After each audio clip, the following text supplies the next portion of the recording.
What's up guys, welcome to my video channel, Kuya Mon Vlog. Now let's open the tanke and let's open the close. No, let's open the kalan pala. Let's open the close. Luto tayo. Yan. Let's open the close. Let's open the fire to the frying pan and put some oil. Luto tayo ng gulay.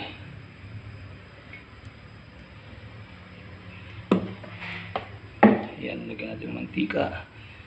Yan ang nakaprepare na sila. Unahin muna natin ang dapat unahin ng kalabasa. Ako yung sitaw ko nang naluluto ang kalabasa eh. Yan.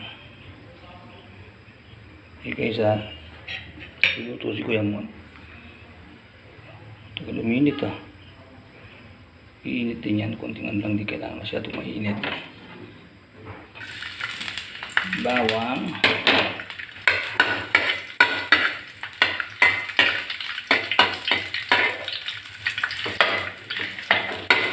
Hindi ko napili yung bawang ha. So okay na rin. Ay luto rin na rin.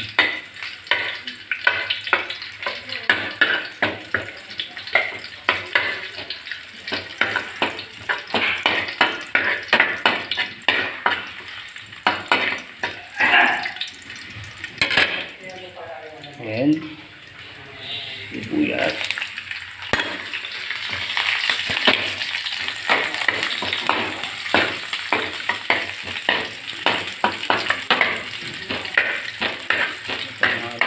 Hindi ko nadala yung malitong handok. Parang pangkuha ng ulam itong panghalo na ito ah. Dito kasi gamit ko eh. Ang gamit ko lang dito yung kawali. Hindi nila ko itong kawali na ito. Ito si akin ito. Ang kutsarang malaki.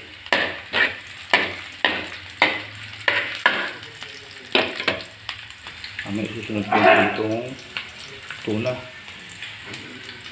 Ito na po ang kasunod. Let's put the kamatis. Ay, matikisan pa po kamatis. Kailangan na halo. Yan.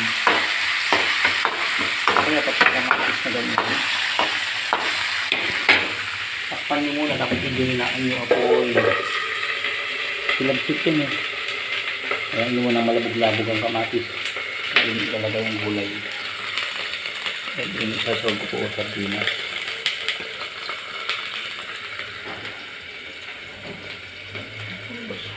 Labog-labog lang yun ng konti.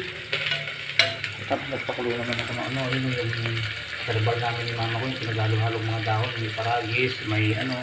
Kung ano yan, pinagalo-halo, ilumi naman mamaya. Herbal tsaan niya. Pwede itong lagyan ng konting ano guys, ng konting tubig para lumambot yung kamatis. Actually, sa iba hindi po ginagawa ito eh. Pero pwede naman po, nasubukan ko. Kasi para maluluto ang kamatis, hindi ito lalambot, hindi kayo matilamsik. Lalambot ang kamatis ng kasi unti-unti matutuyo ang tubig. Matutuyo din naman yan. Baka inuman nyo lang para hindi nabibigla na nagtatalsikan pag may mantika. Kasi nung talsikan ng mantika eh. Yan malalabo ang kamatis tapos matutuyo.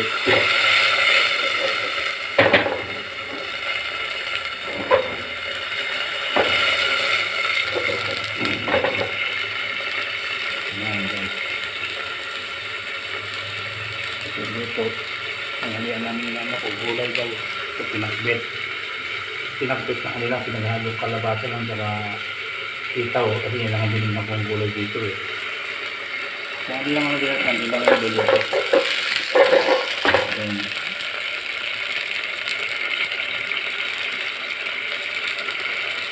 Siguro malambot na kamatis. Pwede na siguro na ako okay, matilamsi kasi yan eh. Nagay ko na kamatis. Wow! Ayan guys, o tingnan mo. Labog na kamatis niya. Tapos muna natin dito. Nalabog na siya, o tingnan mo. Tapos unti-unti matutuyo yan. Pag tutuyo, babalik siya sa dating yung may mantika. At least labog na yung kamatis, hindi yung nilabog. Kasi pwede nyo rin nilabogin sa mantika yan, kaya nga lang matilamsik. Pag naglalabog kayo sa mantika, matilamsik sa nakakapasok. Yan. Ang technique na ginagawa ko, nilalabog ko siya sa tubig, tapos tatakpan ko. Unti-unti kong patutuyuin hanggang sa bumalik yung parang yung bumalik yung oil niya. Balik ko sa prosesong nagigisa. Kumbaga, hindi lang para lang malabog ang kamatis na hindi matilamsik ko. Tapos yun lang konti ng oil. Babalik na sa dati yan yung mantika. Kasi natutuyo ng tubig niya. Yung tubig na nilagay niya, tulong lang yun para malabog yung kamatis.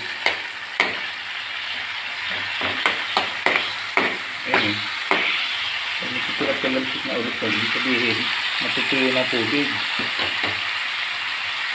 Ilagay nyo na yung ano, hindi ko lang nagawin masyad ni mama yung sabay ng sardinas. Pwede na rin yan. Ganun din naman yan. Kapag matilamsik kayo, pag nagsabaw yung sardinas, puro lang eh.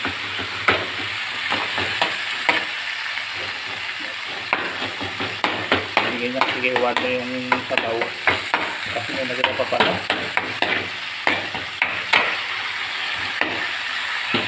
Matilamsik, pagkang muna natin ito. Matilamsik eh. Ayan. Tapos, lalagyan natin mamaya ng mga kalahating baso ng tubig.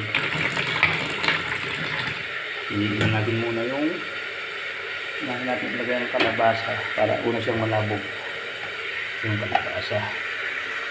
Unang malalabog yung kalabasa. Kasi pag sinabi mo malalabog yung sitaw eh. Masarap na sitaw yung medyo malutong-lutong. Tapos yung kalabasa labog. Masarap yung kalabasa niya na to. Hinaan muna bago buksan. Tulamsik eh. Yan. Lagyan natin ito yung kalabasa. Yan.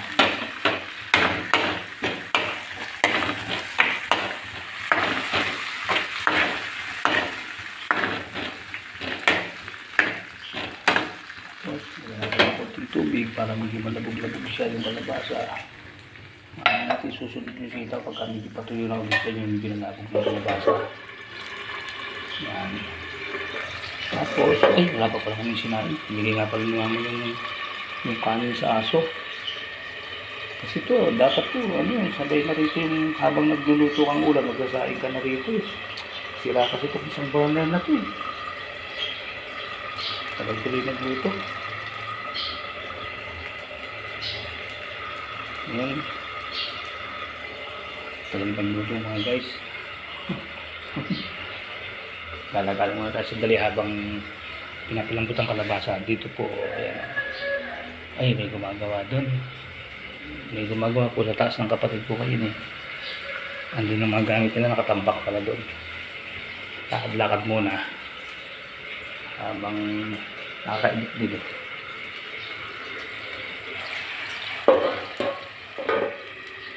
Ayan.